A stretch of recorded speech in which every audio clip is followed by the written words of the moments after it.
Meet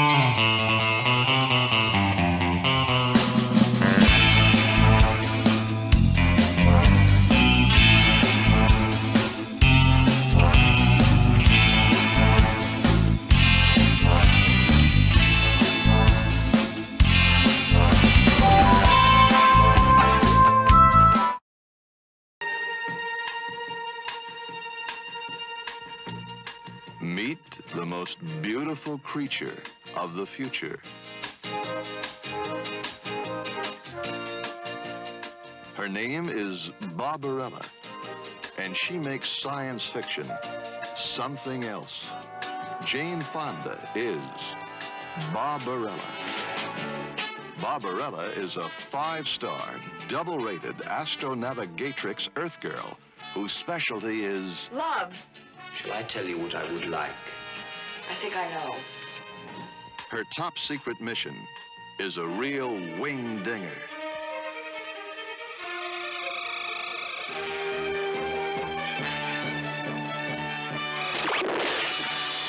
I got him.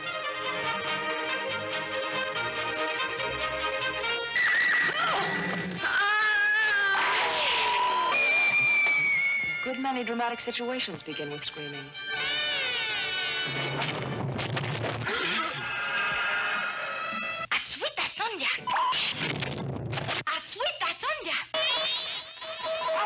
Could you hand me a garment? See Barbarella do her thing with the nice angel,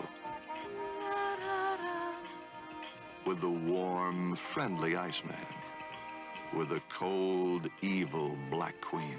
Hello, pretty. With the charming hand-to-hand Romeo.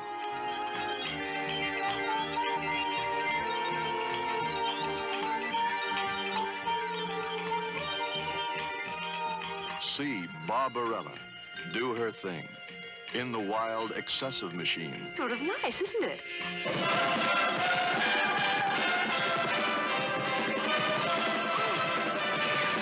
In the biting birdcage. In the chamber of dreams. In the labyrinth of love. In the deadly dollhouse. In the palace of pleasure.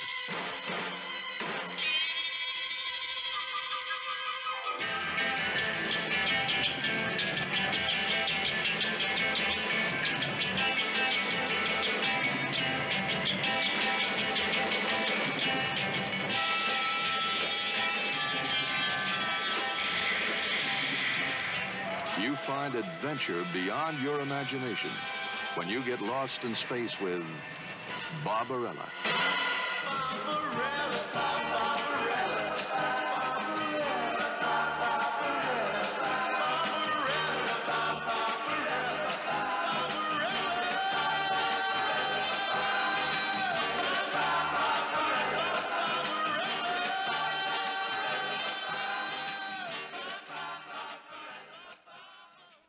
Welcome to the latest episode of the B Movie Club. I'm your host, Kevin. This week we'll be discussing the 1968 science fiction classic, Barbarella, starring Jane Fonda, John Philip Law. It's an all-star cast, other than Jane Fonda. I don't know. For those who join us for the first time, each week on the B Movie Club, we discuss certain guilty pleasures and forgotten classics of the past. Go ahead and go to our page on Facebook, Original B Movie Club. Give us the big thumbs up. Follow me on Twitter at the B Movie Club. And don't forget to go to our page on YouTube and hit the subscribe button at KD9575. If you do that, you get the latest updates. Anytime we post a new video, a new link, anything remotely B movie-ish, we pass it on to you. And don't forget to spread the word. The more, the merrier. Later, we'll be joined by my sister, Erin, during one of her trips across the pond in the greater Italy area. She is going to review Barbarella with a lot of her homies out in Italy. So you have that to look forward to as well. It's good times had by all. Barbarella. In the distant future, Barbarella is kind of this groovy astronaut woman who lives in her spaceship out in space. One day she gets an emergency distress call from the president of the Earth telling her that we need to track down the famous astronaut Duran Duran, who has a positron ray, which if it falls in the wrong hands, it could be devastating consequences for the world and for good people everywhere. So Barbarella, she's very patriotic, she says, okay, I'm on the case, Chief. I'll get to the bottom of this mystery. So she gets into the ship, she's already in her ship, but she goes into kind of a hibernation for many hours. There's some kind of a storm. She crashes on this planet, wakes up, and is attacked by all these crazy children.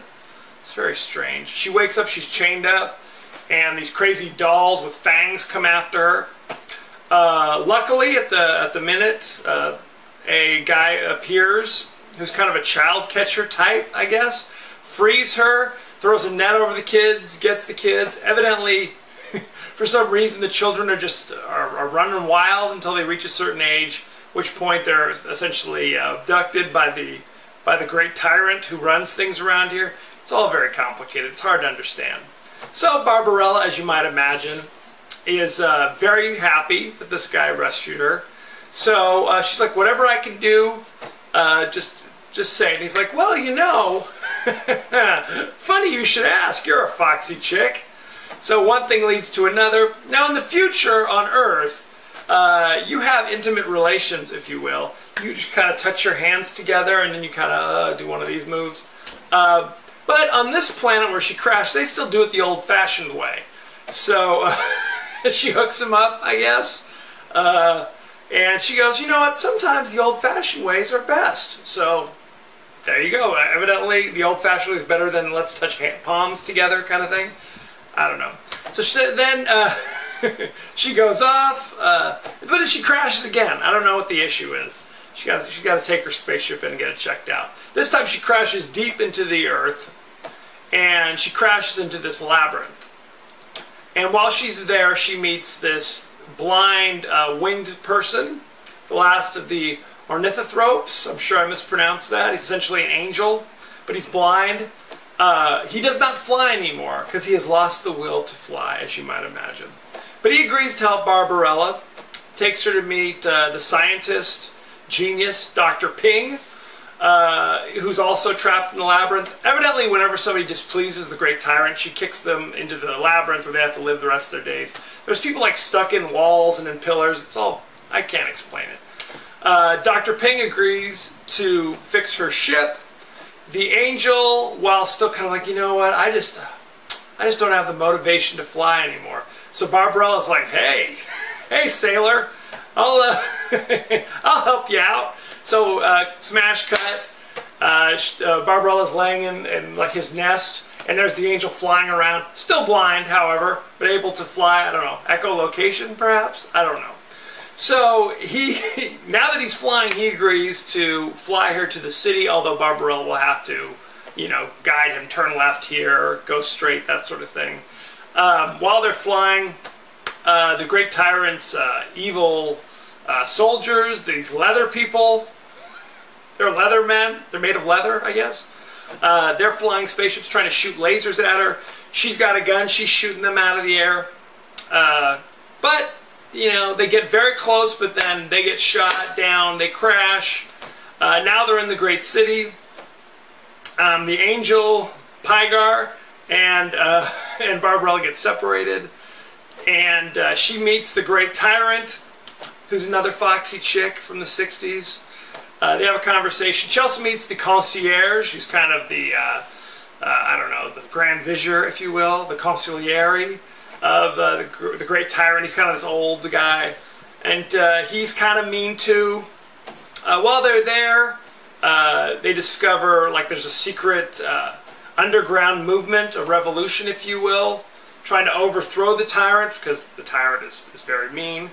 They also discover there's this weird liquid or fluid of some sort that's underneath the city of the great tyrant called like Mathmos or something. Pure concentrated evil. And that's the source of the energy for the town. It's also the source of the grand tyrant's powers. It's all very complicated. I don't want to spoil it all. I don't want to give it all away, okay? There's a lot of twists and turns here, as you might imagine. But before we talk any more about this, let's go to Italy and get Erin's and her cronies' take on Barbarella. Welcome to the international edition of the B Movie Club. Good evening. Buonasera. Buonasera. Buonasera. Tonight we're going to discuss Barbarella. Barbarella, 1968. It is kind of an innocent porno, sci-fi, psychedelic skin flick, comedy, action, has a little bit for everyone. Frankly, I found it kind of enjoyable. It was very visual, although I'm sure it did seem like a film where someone took a little something and then they watched Barbarella. It's interesting enough, one of the first comic sci-fi stories to become a film.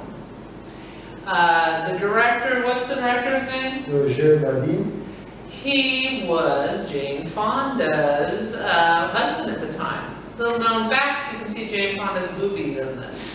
Now, tell me, what did you like about this film, Modesta? Probably the intro song, Barbarella Psychedella. What a crazy cockle shella. Exactly, so it's like more than enough. And then the most important part of the movie was actually how Barbarella says thank you to every single man that she meets. Yeah, thank you has a different meaning in Thank this you has film. a different meaning. So yeah, this is probably I enjoyed the most. And yeah. So. It is a naughty film, yet it seems kind of innocent looking at it, isn't it? Sure, yeah. Yeah, you're right. You're like, whatever. She's done. Amir? All right. By the way, I wouldn't mind if you say thank you at the end of this. Oh, no, why would you do this is for talk about children. This is a children's show. Yeah, let's talk about it. So in a nutshell, the movie for me is a babe in space. Babe in A babe in space. And actually my favorite scene is when she's practically eaten alive by the canaries or the parakeets, as you call them. That was an amazing scene. Okay, I gotta jump off of that because for me, speaking of things that are trying to consume her, there was a scene with like all the children are loose, capture her, and they have these dolls with these teeth that try to eat her. They all have like little sharp fangs, and they're all just kind of going out until she's finally rescued. Did you have anything else? No, that's it. Massimiliano? I like the visuals of the movie. They are very interesting. They are very representative of that decades of what's going on. The film was shot in 1968, a very great year, let me say. The film is as old as Massimiliano is what I'm taking from that. That's the year when the man went on the moon. Maybe the year after.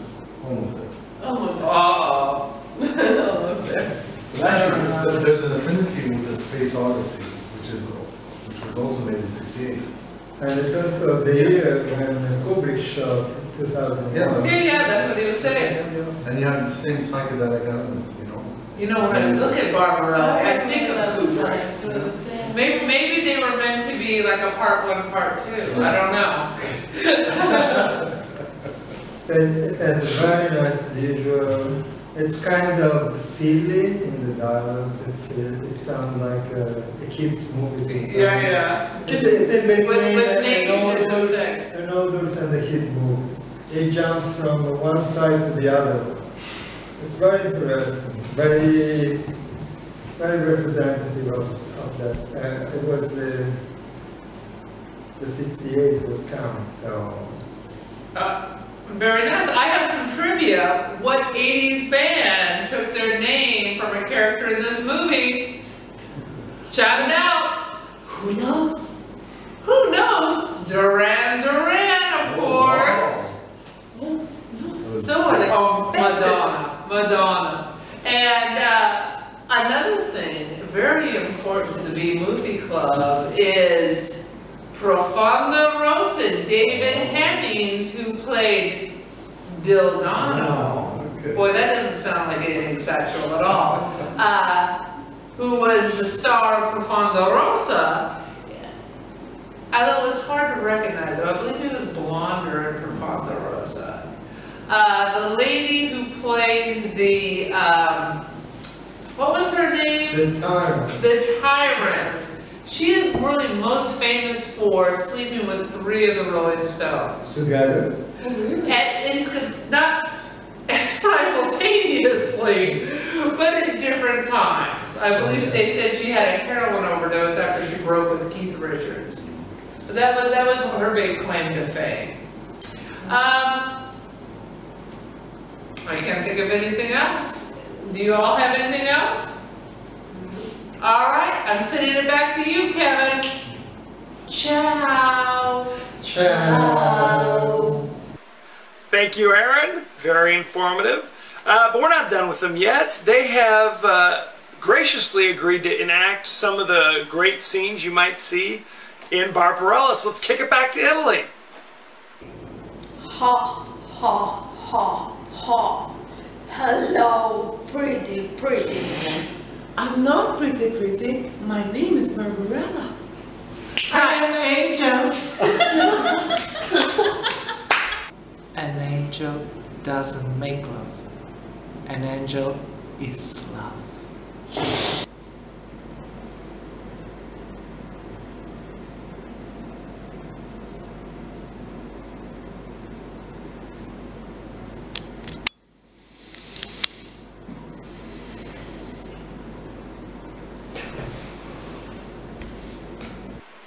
Magic. Pure magic. Magnifique. Okay? Bravo, bravo. Nicely done, guys. So there you have it. This movie currently has a 73% fresh on Rotten Tomatoes. My personal take, it is crazy bizarre. It is crazy bizarre. There's so many scenes where it's like quasi-pornographic. Not in terms of, you know, nudity, although there's a little bit of that. Just in terms of like, hey, thanks for helping me out. Let's get down to business. You know, all it was missing was like the pizza delivery guy showing up going, hey, here's your pizza. Hey, how will I ever repay you, pizza man? It's bizarre. There's a lot of kind of late 60s psychedelic imagery, as you might imagine. You can definitely see that Flash Gordon that came out 15 years later or so had kind of borrowed some of the spaceship imagery as well. So it obviously inspired a good many things, as you might imagine. I was tripping out because this is Jane Fonda. She was dynamite.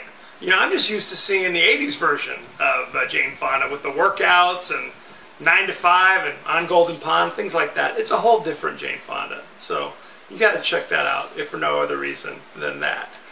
So good times. It is still streaming instantly on Netflix, so rush out and check that out. Send in any favorite scenes, favorite quotes, comments, and questions, and someday I may talk about it on the show. Next week, moving away from whatever genre this is, it's kind of a science fiction parody, I guess. We're going to, it's October, it's that season. We're going to be doing the 1970s remake of the classic King Kong, starring Jessica Lange, Jeff Bridges, Charles Grodin. It's an all-star cast. It's also streaming instantly on Netflix, so rush out and see it. Let me know what you think. Also, send me any movie suggestions. Any movie you're dying for me to discuss, send it on down. That's what I'm here for, okay? Don't forget to go to our page on Facebook, Original B Movie Club. Go to our page on YouTube and hit the subscribe button. It's totally free. Don't forget to follow me on Twitter at The B Movie Club. As you know, I end every episode with a totally out of context quote. And here it is. This is really a much too poetic way to die. Yeah, good times. There's a lot of crazy lines, let me tell you. That was just the tip of the iceberg. So thank you very much. Thank you for joining us. Next week, King Kong. Be well.